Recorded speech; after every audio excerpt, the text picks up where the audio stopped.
Sábado, semana 18 del tiempo ordinario. Fortalezcamos nuestra fe y confianza. Mateo 17 del 14 al 20. Si tuvieran fe, nada les sería imposible. Después de la transfiguración, cuando volvieron donde estaba la gente, se acercó un hombre a Jesús y se arrodilló ante él. Le dijo: Señor, ten piedad de mi hijo, que es epiléptico y su estado es lastimoso. A menudo se nos cae al fuego y otras veces al agua. Lo he llevado a tus discípulos, pero no han podido curarlo. Jesús respondió: ¿Qué generación tan incrédula y malvada? ¿Hasta cuándo estaré entre ustedes? ¿Hasta cuándo tendré que soportarlos? Tráiganmelo acá. Enseguida Jesús dio una orden al demonio que salió, y desde ese momento el niño quedó sano. Entonces los discípulos se acercaron a Jesús y le preguntaron en privado: ¿por qué nosotros no pudimos echar a este demonio? Jesús les dijo: porque ustedes tienen poca fe. En verdad les digo, si tuvieran fe del tamaño de un granito de mostaza, le dirían a ese cerro: quítate de ahí y ponte más allá, y el cerro obedecería. Nada sería imposible para ustedes. En primer lugar, ineficientes por la debilidad de nuestra fe. Jesús aprovecha el pedido de curación de un epiléptico para insistir en la importancia de la fe. En esa época, la epilepsia era atribuida a fuerzas malignas superiores sobre las que los discípulos no se sienten capaces. Ante el fracaso de ellos y el dolor y súplica del Padre, Jesús de nuevo se compadece y exclama: ¡qué generación tan incrédula y malvada!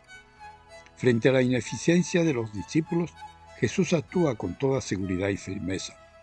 Increpó al demonio y salió. Y en ese instante se curó el niño. Cuando ellos preguntaban por qué no lograban curarlo, Jesús les dice que se debe a su falta de fe, porque ustedes no tienen fe. La fe es la que nos hace ver los signos que Dios realiza en nosotros, y Jesús se queja amargamente de la incredulidad del pueblo a pesar de los milagros. Pero una vez más, Él muestra su poder sobre el demonio.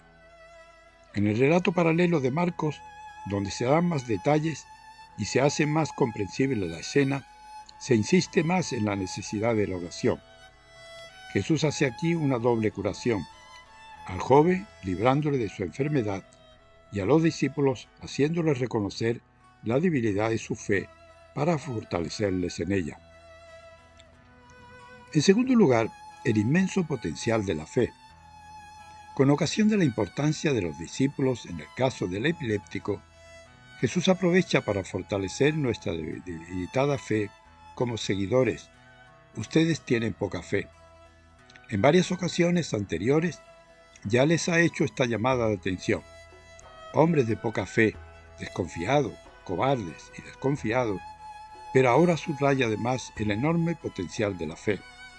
En verdad les digo, si tuvieran fe del tamaño de un granito de mostaza, le dirían a este cerro: quítate de ahí y ponte allá, y el cerro obedecería.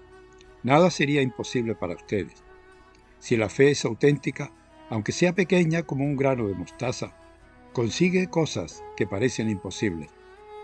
Por eso puede decirse que la fe mueve montañas. Dios quiere hacernos partícipes de su poder de creador, como describe poéticamente el Salmo. Los montes saltaron como carneros, las colinas como corderos. En tercer lugar, el Deuteronomio recuerda que así como Dios ha amado tanto a su pueblo, también éste le debe amar con todas sus fuerzas. Escucha, Israel: amarás al Señor tu Dios con todo el corazón, con toda el alma, con todas las fuerzas. Y lo mismo todos los descendientes. Para recordarlo siempre, le pide que lo tenga escrito por la muñeca, las jambas de las puertas, etc. El pueblo no debe olvidar nunca que Dios le sacó de la esclavitud por amor. Jesús va a tomar las palabras de este texto para señalar el más importante mandamiento de la ley: amar a Dios y al prójimo.